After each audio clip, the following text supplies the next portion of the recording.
반갑습니다. 타임 레버리지 시간을 들여 막대한 수익으로 치환한다. 소중한 하루가 밝았습니다. 연휴 기간 시간이 매우 좀 빨리 갔던 것 같은데요. 그럼에도 불구하고 내일은 주말이 또 우리를 기다리고 있으니까 오늘도 긍정적인 마음으로 하루 잘 만들어가 보시죠.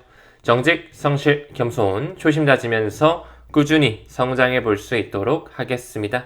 최근에 실물 금과 주식이 나란히 사상 최고가를 찍어주는 모멘텀이 나왔죠. 공포와 탐욕 구간 꾸준하게 왔다 갔다 하면서 요동치는 이례적 동행이 이루어지고 있다. 그러면서 피처링으로 비트코인이 나열되어 있네요. 과거 사이클을 봤을 때 비트코인이 실물금을 한 8주에서 10주 정도, 한 2달 정도 후행성으로 따라가는 경향이 있었다라는 거 우리는 올해 연말까지 천천히 시간을 내 편으로 만들어가자 늘 강조드리고 있습니다.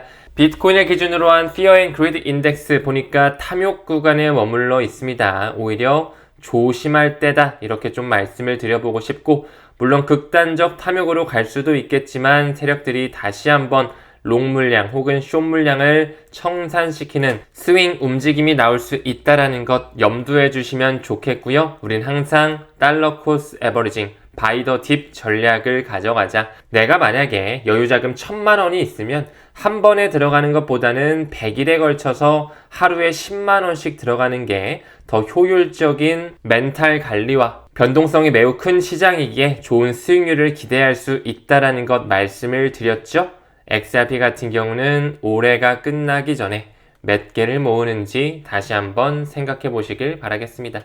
다음 기사 봤을 때 반예크에서 이런 얘기를 하네요. 비트코인이 금의 시가총액 절반 정도만 차지하더라도 대략 64만 달러를 넘어갈 것이다. 원화 기준으로 하면 9억 원이 넘어가는 돈이죠. 엄청난 가격 상승이 나올 수 있다. 이런 식으로 나오고 있는 건데, 최근에 실물 금 자체가 워낙 크게 올라줬다 보니까 마켓캡 자체가 27조 달러, 그에 반해 비트코인은 2.5조 달러 왔다 갔다 하고 있습니다. 10배 이상 차이가 난다. 절반만 따라가더라도 비트코인이 9억 원, 10억 원까지 이 반예크가 말한 것처럼 5년, 10년 정도 바라보면 충분히 가능성 있는 수치라고도 생각이 듭니다.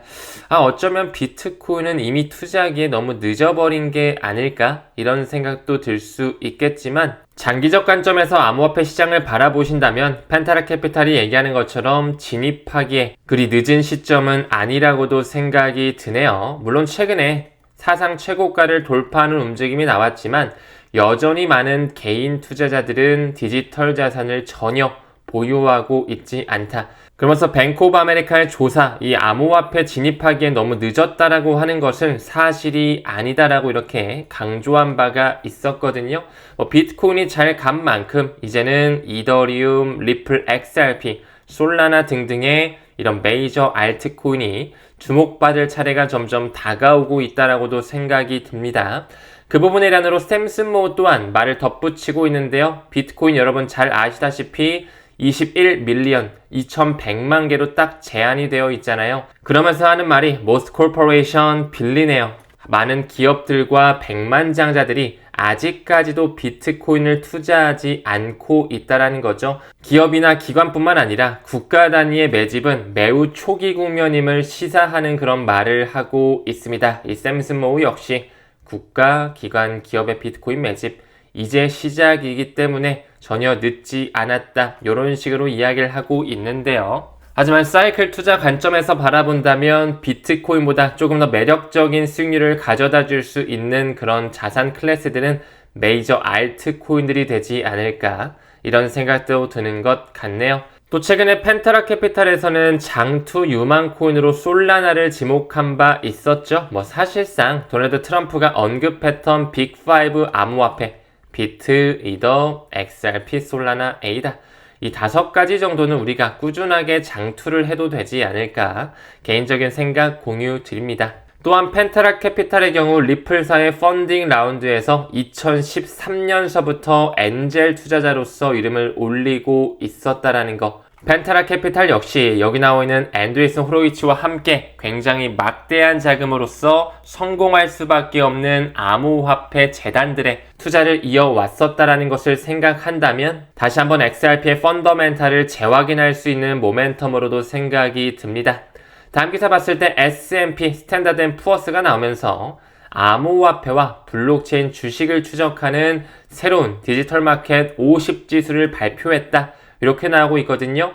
15개 정도의 암호화폐와 35개 정도의 블록체인 연계 주식을 함께 추적하는 그런 벤치마크 상품을 만들었다라는 것이죠.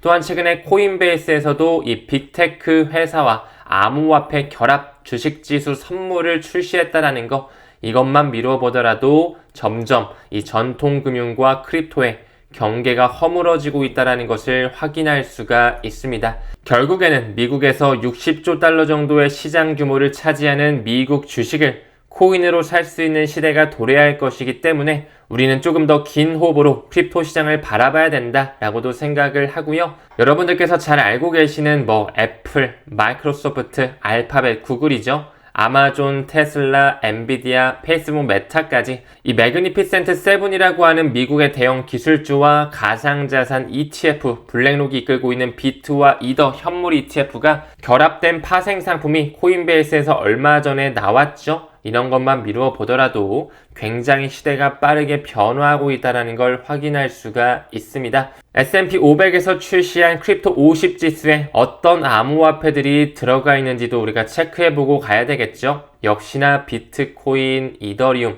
XRP 들어와 있고요.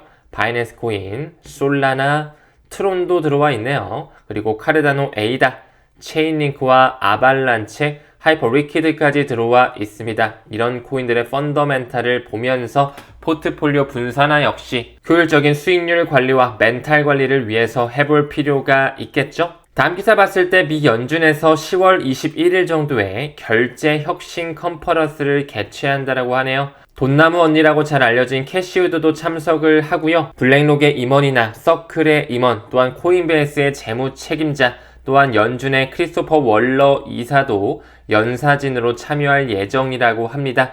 이제 그들은 결제 시스템을 더욱 혁신하는 부분에 있어서 이 블록체인에 대한 기술을 받아들이려고 하고 있다라고 말씀을 드렸죠. 그 연준에서 출범시킨 페스터 페이먼트 카운실, 그 안에는 리플의 제임스 셀릭이라고 하는 임원진이 들어가 있다라고도 말씀을 드렸습니다. 또한 캐시우드가 이끌고 있는 아크인베스트가 최근에 블랙록이 투자한 시크릿타이즈의 지분까지 확보를 하면서 토크나이제이션의 시대를 미리 준비하고 있네요. 그들은 성공할 수밖에 없는 영역에 아주 공격적으로 투자를 단행하고 있었다라고도 말씀을 드렸는데요.